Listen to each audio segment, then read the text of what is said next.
Mesdames, Messieurs, bonsoir. Bienvenue aux 20h sur Equinox Télévision. L'attaque de Kumba samedi dernier crée la psychose dans le sud-ouest. Cette localité a connu ce jour un vent de panique ou une grosse frayeur en début de matinée. Des élèves sont sortis brusquement de leur salle de classe suite à des informations faisant état d'une attaque meurtrière au lycée technique de Hombé. Dans le même temps, une délégation interministérielle endeuillée a été accueillie à Kumba. Cette délégation est allée réconforter les parents d'élèves assassinés froidement samedi dernier à la Moda Francesca School. Continuité des indignations sur le massacre des écoliers à Kumba, le professeur Maurice Kamto condamne cet acte barbare. Le leader du mouvement pour la renaissance du Cameroun exige une enquête internationale indépendante pour faire la lumière sur tous les crimes perpétrés depuis le début du conflit armé dans les régions du Nord-Ouest et Sud-Ouest.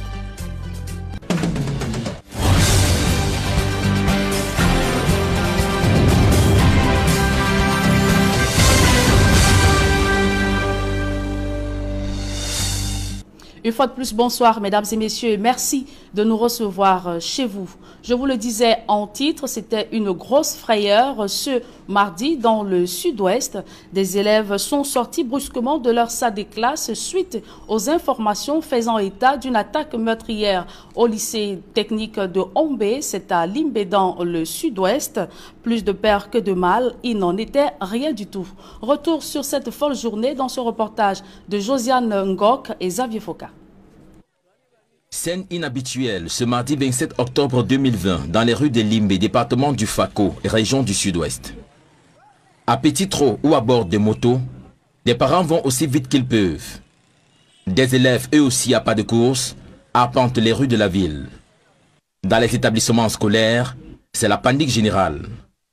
Et dans ce cafouillage indescriptible, c'est un sauve-qui-peut dans lequel chaque parent tente de récupérer sa progéniture. Un mouvement de panique causé par des informations selon lesquelles il y aurait eu des attaques d'hommes armés dans plusieurs établissements scolaires, notamment au lycée technique de Hombé, toujours dans le Fako, une attaque qui, selon la rumeur, aurait fait 2 morts. Et pourtant, dans l'établissement cité, les services de sécurité rassurent les parents. Dans le campus, règne un calme du cimetière et dans les salles de classe, les enseignants dispensent tranquillement leurs leçons. On m'a dit qu'on a tué 2 enfants à Hombé. Je devais me rendre sur place voir ce qui est arrivé à mon enfant. Heureusement, les élèves et les enseignants sont en salle de classe. Une rumeur qui n'a pas suffi à ébranler la sérénité au sein de l'établissement scolaire. Personne n'a été tué, Dieu merci. Nous sommes calmes. Nous avons une autre méditation matinale. Et les enfants sont allés en salle de classe.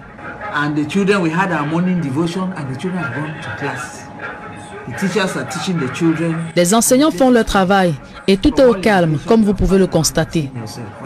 Cette panique permet de relever le niveau de psychose qui s'est emparé des populations du sud-ouest depuis samedi dernier, après le massacre des élèves à Kumba. Et au moment où la panique générale battait son plein à Limbé dans le sud-ouest, 3 membres du gouvernement étaient à Kumba où une dizaine d'élèves ont été froidement assassinés par des hommes lourdement armés à la Moda Francesca School. Le ministre des Enseignements secondaires, le professeur Nalova Lyonga, a demandé aux parents éplorés de faire le deuil et de ne surtout pas oublier d'envoyer leurs élèves à l'école. Sur les traces de la délégation interministérielle d'Alastiana, Jean-Paul Chouniat. Dans une ville de Kumba endeuillée, 3 membres du gouvernement, pour tâter la profondeur de la douleur des familles qui ont perdu leurs enfants dans l'assaut terroriste du 24 octobre dernier sur la Moda Francesca International Bilingual Academy. Premier message de réconfort, le mot de Pauline Nalova Lyonga, la ministre des Enseignements secondaires. Je suis à vos côtés par compassion. Un seul message, soyez positifs. La mort de ces enfants ne sera pas vaine. Cessez de pleurer, sinon vous donnez raison aux auteurs de ces tueries. La ministre des Enseignements secondaires et un député de la Nation demandent surtout aux parents éplorés de ne point céder au slogan de zéro école prôné par des séparatistes dans le sud-ouest. Vous ne devez pas laisser tomber les études de vos enfants. Le faire, c'est sacrifier le meilleur don à offrir à vos familles. En dépit de ce drame, parents, n'hésitez pas d'envoyer les enfants à l'école. C'est un droit universel. Nos enfants doivent aller à l'école.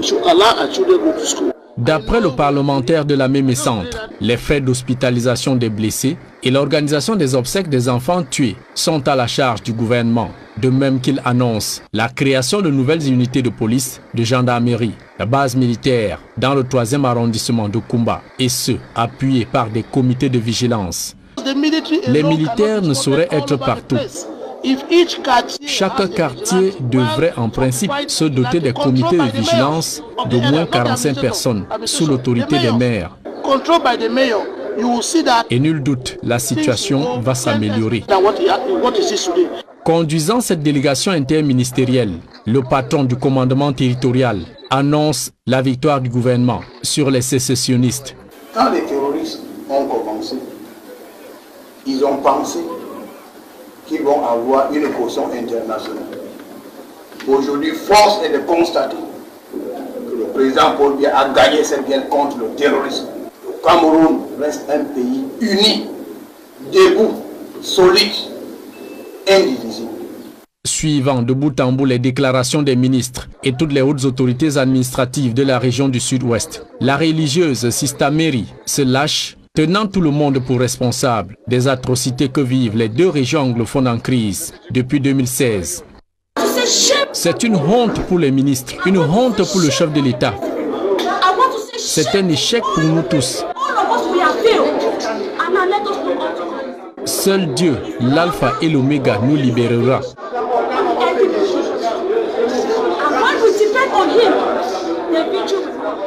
Les ministres Pauline Nalo-Valionga des enseignements secondaires, Laurent Serge et Tundingwa de l'éducation de base et Paul Atanganji de l'administration territoriale ont donc rassuré les parents d'élèves. Seulement, enverront-ils leurs enfants à l'école? That is the question. Attaque meurtrière de Kumba, le président du mouvement pour la renaissance du Cameroun condamne énergiquement cet acte barbare perpétré par des individus inhumains sur des vies innocentes. Le leader du MRC, le professeur Maurice Kamto, demande l'ouverture d'une enquête indépendante sur cette barbarie, des poursuites judiciaires et des condamnations à des peines lourdes pour les auteurs de cette forfaiture. Du moins, le professeur Maurice Kamto déplore l'attitude du régime de Yaoundé qui privilégie l'option militaire pour le règlement de ce conflit armé qui date depuis 2016. Le leader du MRC appelle à un cessez-le-feu immédiat, à la mise sur pied d'une commission indépendante pour faire la lumière sur tous les crimes perpétrés depuis le début de ce conflit armé. C'est l'essentiel de sa sortie depuis son lieu de séquestration. Je vous propose de l'écouter. Mes chers compatriotes, le 24 octobre 2020, le complexe scolaire privé Mother Francisca International Bilingual Academy, Mofriba, situé en pleine ville de Kumba, a fait l'objet d'une attaque par un groupe de personnes armées et non identifiées à ce jour. Selon les derniers chiffres, la dite attaque s'est soldée par un bilan très lourd, à savoir 7 morts, dont 6 filles et 1 garçon, sauvagement assassinés, ainsi que 12 blessés, dont 9 filles et 3 garçons. Les informations relayées à la suite de cette tragédie font état de ce que la mère de 4 des enfants assassinés aurait rendu l'âme après avoir été informée de cette tragédie. Le mouvement pour la renaissance du Cameroun tient à présenter ses condoléances les plus attristées et l'expression de sa sympathie émue aux familles des victimes, en même temps que ses souhaits de prompt rétablissement aux blessés.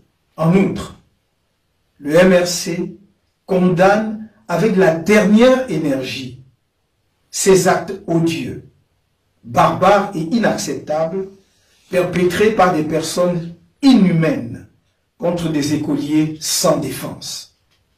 Demande l'ouverture d'une enquête internationale indépendante sur ces atrocités, suivie de poursuites judiciaires et des condamnations à des peines lourdes contre leurs auteurs.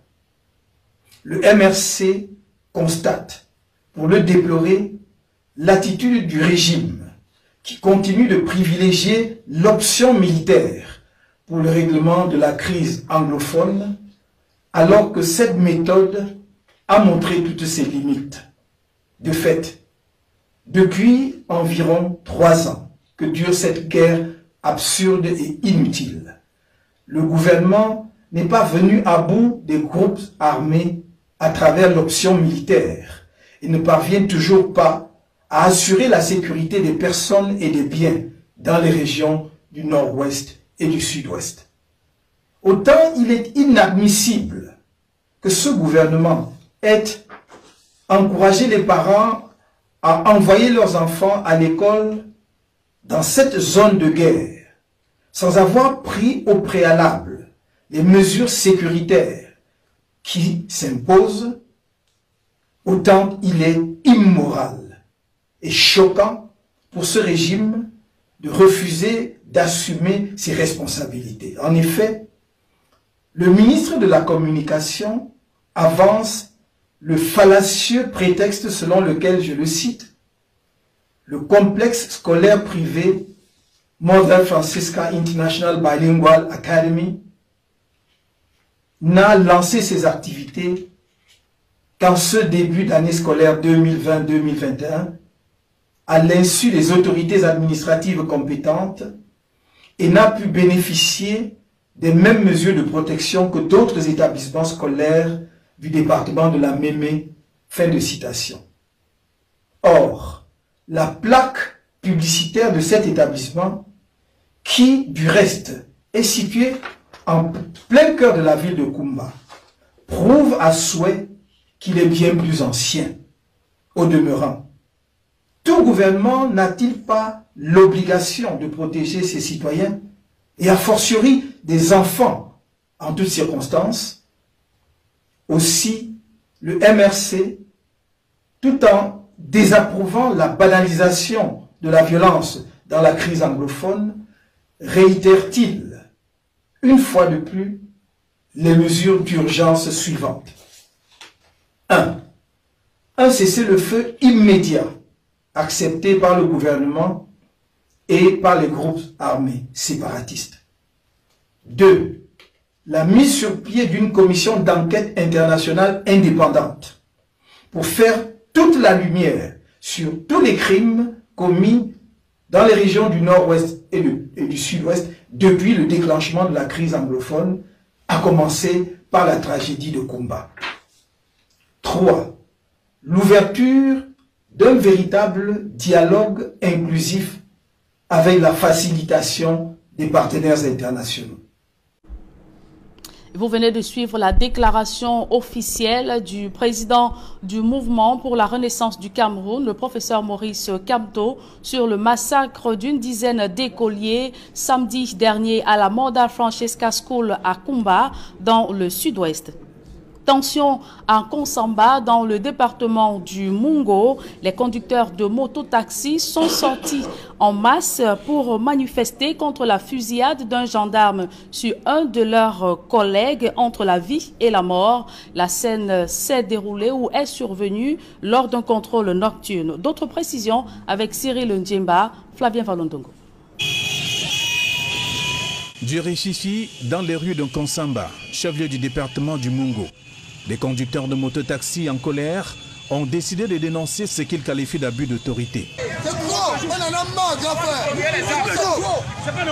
Prenant d'assaut l'esplanade de la compagnie de gendarmerie de la localité pour s'enquérir des causes de la balle reçue par l'un des leurs.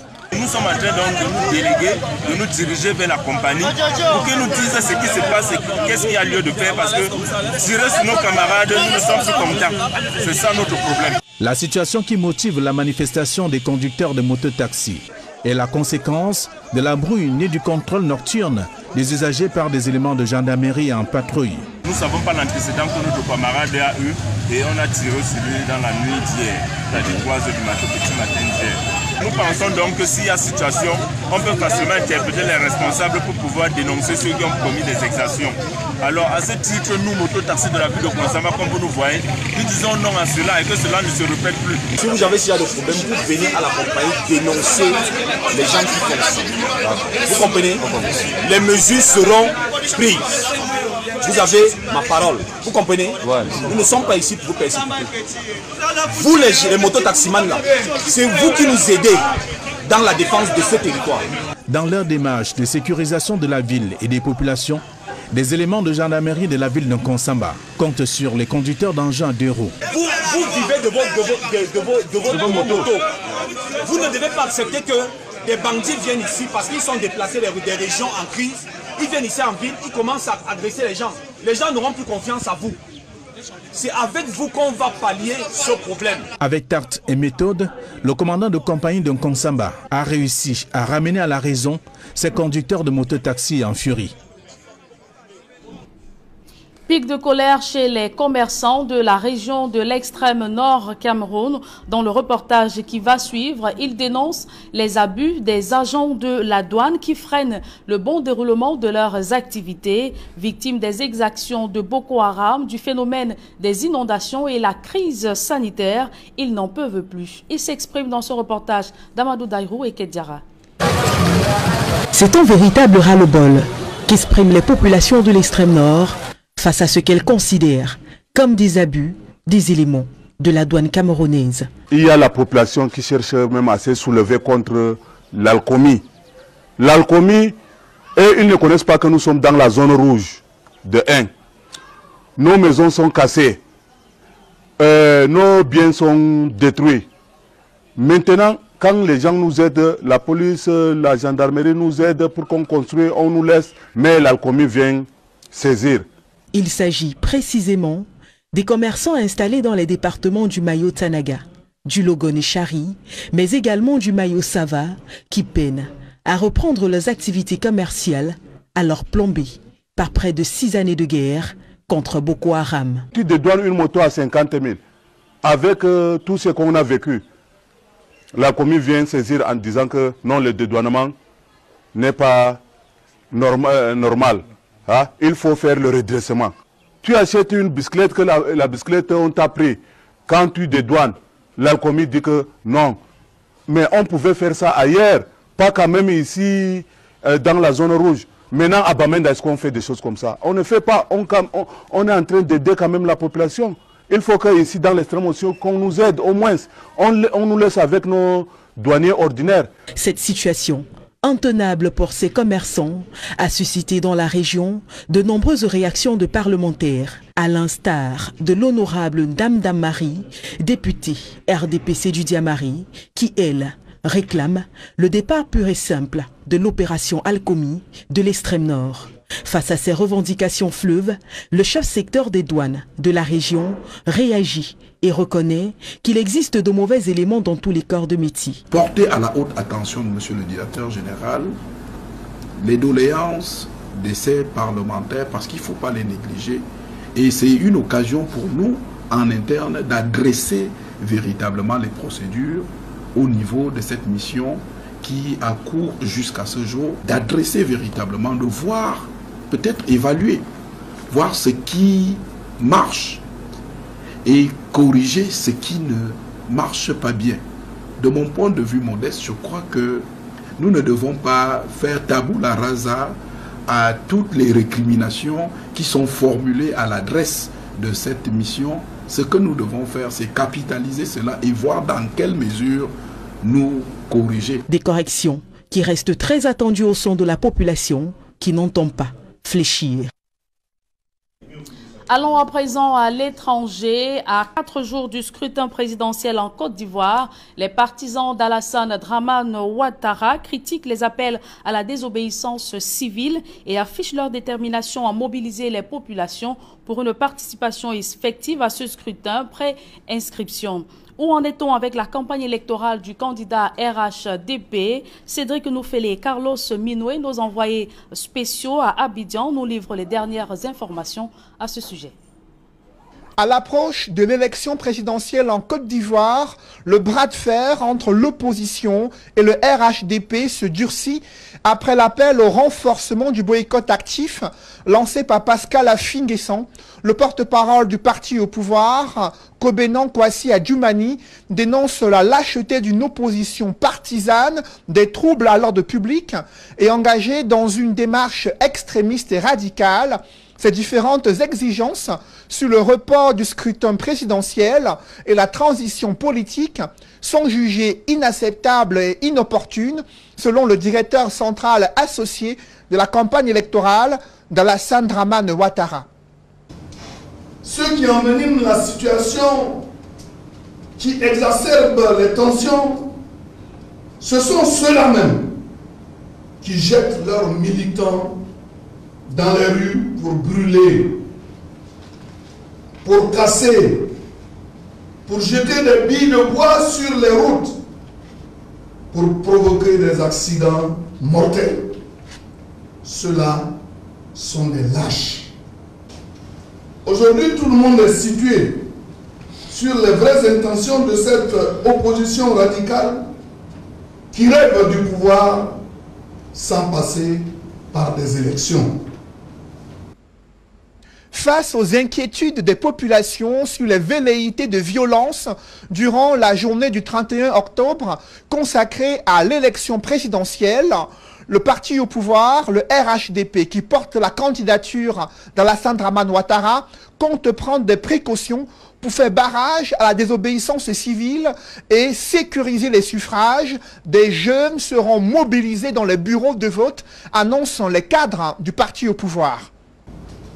Nous demandons à nos militants, singulièrement à nos jeunes, de rester vigilants, de garder l'œil ouvert sur les bureaux de vote jusqu'à la fin des opérations de vote et du dépouillement dans toutes les localités du pays. Gare à celui qui viendra perturber la quiétude du vote. Si vous voulez faire votre boycott, restez chez Affi-N'Guessan ou chez le président Bédier. En tout cas, nos jeunes sont préparés. Pour le moment, on n'a rien fait. Mais en sourdine, nous aussi, on s'organise pour ne pas que les gens viennent nous perturber le jour du vote. Les gens ont cassé des arbres. Après les obsèques du ministre ivoirien Sidiki Diakité, le président sortant, candidat à sa propre succession, Alassane Dramane Ouattara, appelle ses lieutenants à une remobilisation des troupes pour mener la dernière bataille politique en faveur d'une participation active des populations. Cette élection présidentielle est perçue dans les rangs du parti au pouvoir comme un référendum entre les risques de régression de la Côte d'Ivoire et l'appel au développement solidaire qui est le point central de la campagne électorale d'Alassane Dramane Ouattara. Les Ivoiriens doivent choisir entre un avenir radieux et une aventure aux conséquences incertaines. Je voudrais donc solennellement, au nom de notre grande famille politique, le RHDP, appeler toutes les filles et tous les fils de notre beau pays à se lever avec détermination et à se rendre dans leurs bureaux de vote respectifs ce 31 octobre 2020 afin de remplir leurs devoirs civiques et républicains. Ici, sur les hauteurs de Cocody à Abidjan, Cédric Noufélé et Carlos Minoué, envoyés spéciaux Equinox Télévision. Restons toujours en Côte d'Ivoire. Kouadio Konan-Bertin maintient sa candidature à la présidentielle devant la presse étrangère en Côte d'Ivoire. Dans le cadre du Foreign News Press, le candidat indépendant a souligné qu'il ambitionne de diriger la Côte d'Ivoire en s'inspirant de Félix Houphouët-Boigny. On voit tout cela dans ce reportage de nos envoyés spéciaux Emmanuel Diop et Guizogo. Dans le camp de l'opposition ivoirienne, il y a ceux qui iront à l'élection présidentielle de ce 31 octobre 2020. Il s'agit notamment de Kouadio Konan-Bertin qui réaffirme qu'il ira bien à ce scrutin. Il a donc donné une conférence de presse ici à son cabinet, entendez, au siège de son parti politique, où l'on voit d'ailleurs trôner une photo dans le rôle de ce siège avec Henri Konan Bédié, le président du PDCI, son parti. Mais Kouadio Konan-Bertin explique qu'il reste certes militant du PDCI, mais qu'il ira à cette élection en tant que candidat indépendant. Lui, il s'inspire d'Houphouët-Boigny, qui selon lui est une référence et qui a construit la paix en Côte d'Ivoire pendant 30 ans. Nous l'écoutons. Je pense à Félix Houphouët-Boigny, le père de la Côte d'Ivoire moderne, le bâtisseur hors pair et l'homme de consensus qui pendant 30 ans a bâti la Côte d'Ivoire dans la paix, dans la concorde et dans la stabilité. Mon rêve unique, c'est de faire comme lui, apporter du bonheur au peuple de Côte d'Ivoire, par le travail, créer la prospérité dans un état de méritocratie et bâtir une société de justice. Kouadio Konan-Bertin s'étonne également qu'on puisse dire qu'on ne veut plus d'Alassane Dramane Ouattara sans pour autant aller aux élections et en appelant à la désobéissance civile. Vous trouverez des gens qui vont vous dire non, pas d'élection le 31. En même temps qu'ils disent que pas d'élection le 31, on vous dit mordicus que Ouattara ne sera plus président le 31. Mais enfin, je veux savoir, je suis curieux. En dehors du scrutin, de quelle autre façon voulez-vous que Ouattara ne soit pas président de la Côte d'Ivoire? Expliquez-moi. Les Ivoiriens veulent savoir. Nous avons connu les coups d'État. Nous avons connu la rébellion. Donnez-moi un seul Ivoirien, le nom d'un seul Ivoirien, d'une seule région en Côte d'Ivoire qui rêve encore de revivre la guerre. À en croire également le candidat indépendant de l'opposition ivoirienne à cette élection, il est question de construire la paix aujourd'hui en Côte d'Ivoire en abandonnant ses égos et justement il appelle à ce que Alassane Dramane Ouattara et Laurent Gbagbo se parlent à nouveau. Les deux qui ont fait la guerre s'appellent Gbagbo Laurent, Alassane Ouattara. L'on a pensé qu'en éloignant Gbagbo de la Côte d'Ivoire, la paix serait revenue, on serait réconcilié. 10 ans après, on est là. On a fait du surplace, on n'a pas évolué. Ce n'est pas ma façon de voir les choses. Je l'ai dit, j'ai eu le temps de le signifier au président Ouattara une fois. Aussi longtemps que Gbagbo et vous-même vous refuserez de vous parler, nous serons là où nous sommes. Il fut un moment où M. Bédié et M. Ouattara étaient, comme on dit, chien et chat, ils ne se parlaient pas du tout. En ce moment-là, les militants du PDCI, ceux du RDR, étaient aussi chiens et chats, on se battait. Quand ils se sont retrouvés tous les deux, sans même nous inviter, ils ont fait la paix, on les a suivis, c'est comme le fil sur l'aiguille. Il faut espérer qu'un jour, Alassane et Gbagbo comprennent la nécessité de se parler. Naturellement, dans le camp d'en face, celui de l'opposition dite radicale, on appelle toujours au boycott du scrutin, à un boycott actif. Et effectivement, on signale sur un certain nombre de localités des incidents. C'est le cas à Bongwanou, dans le village de Pascal Afi Nguessan, où l'on a noté des incidents qui ont conduit notamment à des pertes en vies humaines. Henri Konan Bédié, lui non plus, n'a donné d'autres consignes que celles de la désobéissance civile, avec justement des actions appelant à ce que les jeunes dressent des barricades dans les villes pour empêcher notamment aux électeurs d'aller retirer leur carte d'électeur. Dans la capitale économique Abidjan, c'est une activité à peu près normale qu'on a pu voir avec les commerces ouverts et des populations qui vaquent à leurs occupations. Depuis Abidjan, pour Equinox Télévision, Emmanuel Diop, Guizogo. Et un public reportage avant de mettre un terme à cette édition du journal. Fidèle à son idéologie d'accompagnement des meilleurs élèves, le groupe SABC a procédé le 17 octobre dernier dans le cadre de sa campagne de promotion de l'excellence scolaire à la remise des packages composés des sacs à dos et livres scolaires au programme et bien d'autres lots aux élèves méritants du département de l'Océan. Reportage. Notre joie et notre vie, à toi l'amour et le bravo. Des kits scolaires composés de sacs à dos, de tous les livres inscrits au programme et d'une gourde d'eau pour les élèves les plus méritants du département de l'Océan. C'était le 17 octobre 2020 à l'école primaire d'application de Kribi-Centre, le chef-lieu du département vers lequel tous les lauréats de cette unité administrative ont convergé à l'initiative du groupe SABC dans le cadre de sa campagne de promotion de l'excellence scolaire en marge de la rentrée académique 2020-2021. Merci aux brasseries du Cameroun pour le sac, les livres, la gourde et tous les cadeaux. Ça va nous aider cette année pour que nos parents ne doivent plus acheter des choses. Au total, c'est plus de 200 enfants inscrits dans les classes allant du cours préparatoire au cours moyenne 2 pour la section francophone et de classe 1 à classe 6 pour la section anglophone, triés parmi les plus méritants de l'année scolaire 2019-2020 sur la base de leurs performances académiques qui ont pu bénéficier de ces kits. Une reconnaissance qui représente également une bouffée d'oxygène pour les parents, quelquefois en difficulté économique en cette période de rentrée scolaire. À travers ce geste, cela va encore encourager nos enfants à mieux apprendre leurs leçons et à réussir pour l'année qui vient.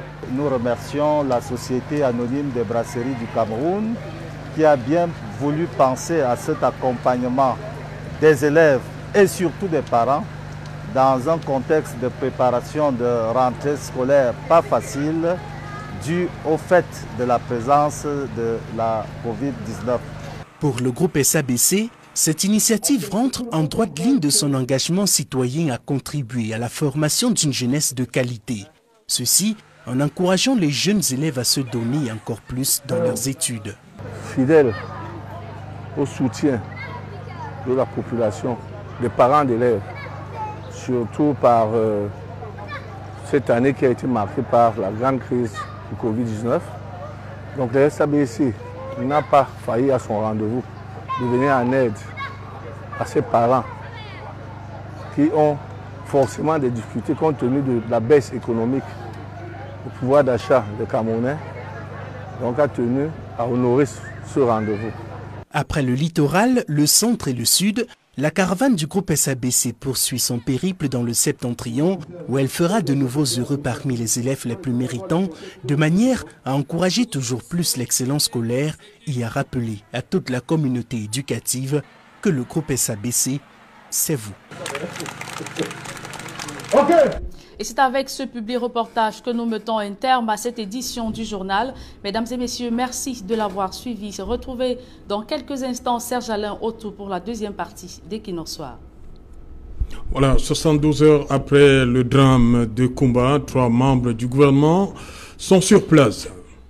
La délégation interministérielle composée des ministres de l'administration territoriale Paula Tangandi, de l'éducation de base Laurent Sège et Tundingwa, des enseignements secondaires pour le professeur Pauline Nalova Lyonga était ce jour à Kumba reconforter les parents d'élèves froidement assassinés samedi dernier à la Moda Francesca School de Kumba au sud-ouest. Vous l'avez suivi dans le reportage de Jean-Paul Chouniat, le ministre des enseignements secondaires, demander aux parents des familles éplorées de faire le deuil, mais de ne surtout pas oublier d'envoyer leur progéniture à l'école. Serge Alain. Voilà, madame, monsieur, c'est dans l'essentiel Equinox Soir, deuxième partie. Bonne soirée à vous, Julienne Berthe-Bissaye. Très bonne soirée à vous, Serge Alain. Rendez-vous demain. 20h.